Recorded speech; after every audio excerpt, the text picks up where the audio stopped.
Washington President Trump over the summer repeatedly urged senior Senate Republicans, including the chairman of the Senate Intelligence Committee, to end the panel's investigation into Russia's interference in the 2016 election, according to a half-dozen lawmakers and aides. Mr. Trump's requests were a highly unusual intervention from a president into a legislative inquiry involving his family and close aides. Senator Richard Burr of North Carolina, the Intelligence Committee chairman, said in an interview this week that Mr. Trump told him that he was eager to see an investigation that has overshadowed much of the first year of his presidency come to an end. It was something along the lines of, "I hope you can conclude this as quickly as possible," Mr. Burr said. He said he replied to Mr. Trump that when we have exhausted everybody we need to talk to, we will finish. In addition, according to lawmakers and aides, Mr. Trump told Senator Mitch McConnell of Kentucky, the Republican leader, and Senator Roy Blunt, Republican of Missouri and a member of the Intelligence Committee, to end the investigation swiftly. Senator Dianne Feinstein, a California Democrat who is a former chair of the Intelligence Committee, said in an interview this week that Mr. Trump's requests were inappropriate and represented a breach of the separation of powers. "It is pressure that should never be brought to bear by an official when the legislative branch is in the process of an investigation," Ms. Feinstein said. Raj Shah, a White House spokesman, said on Thursday that the president had not acted improperly. "Mr. Trump," he said, "at no point has attempted to apply undue influence on committee members and believes there is no evidence of collusion and these investigations must come to a fair and appropriate completion." Mr. Trump's requests of lawmakers to end the Senate investigation came during a period in the summer when the president was particularly consumed with Russia and openly raging at his own Attorney General, Jeff Sessions, for recusing himself from any inquiries into Russian meddling in the election. Mr. Trump often vented to his own aides and even declared his innocence to virtual strangers he came across on his New Jersey golf course. In this same period, the president complained frequently to Mr. McConnell about not doing enough to bring the investigation to an end, a Republican official close to the leader said. Republicans downplayed Mr. Trump's appeals, describing them as the actions of a political newcomer unfamiliar with what is appropriate presidential conduct.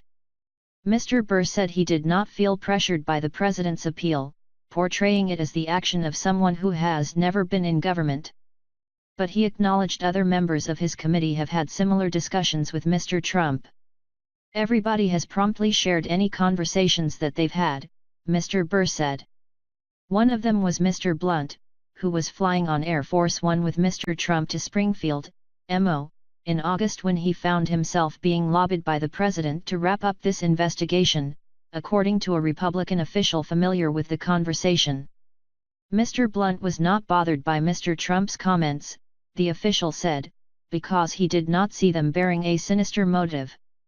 But Mr. Burr and Mr. Blunt have both taken steps to limit their interaction with Mr. Trump this year, not wanting to create the perception of coziness as they conduct a highly sensitive investigation into contacts between the president's campaign and Moscow last year.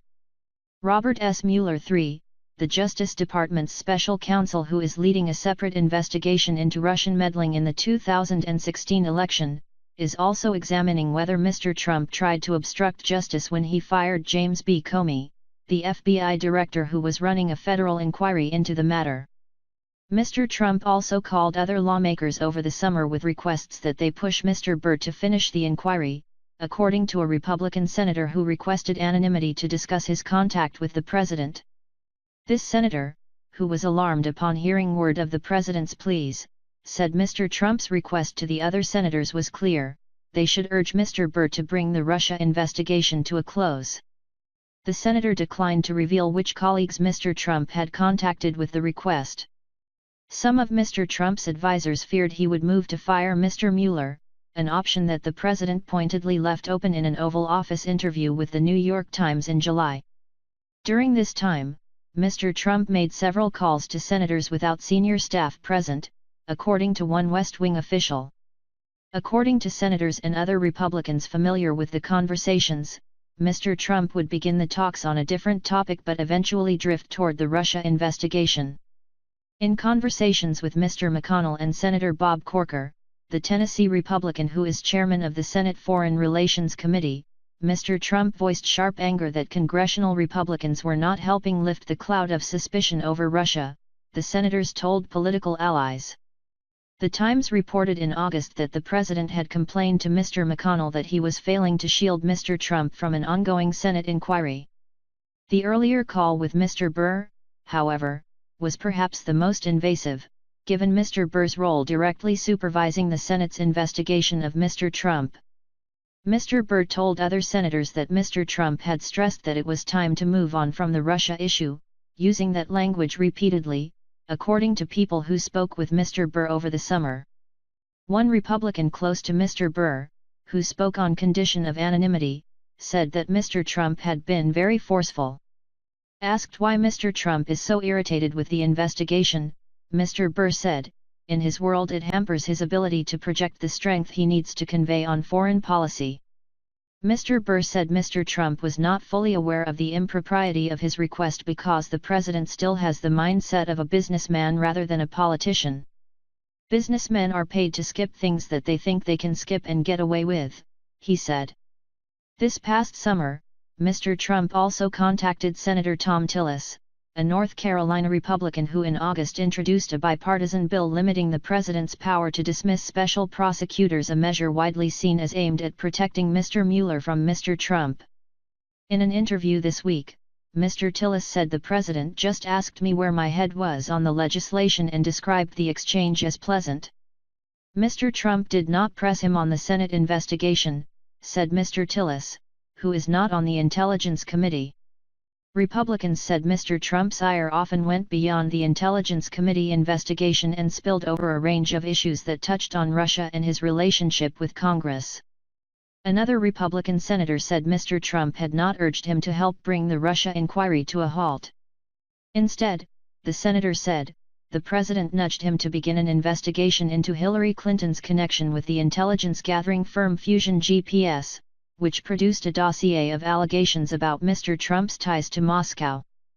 Mr. McConnell, who over the summer was quickly notified of Mr. Trump's calls to his Senate colleagues, told multiple associates that Mr. Trump appeared unable to distinguish traditional policy concerns about Russia from more specific questions about Russian interference in the presidential race. The Senate leader told associates that Mr. Trump did not seem to recognize that the Republican Party traditionally took a suspicious view of Russia, or that lawmakers could favor punishing Russia without questioning Mr. Trump's victory in 2016.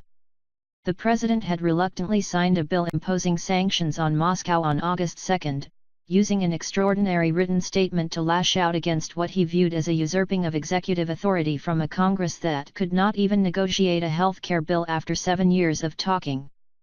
Mr. Trump, Mr. McConnell told associates, appeared inclined to treat criticism of Russian meddling in the United States as giving credence to unproven allegations that his campaign colluded with foreign actors. In that respect, Mr. Trump's private consternation mirrored some of his public complaints about the Russia issue.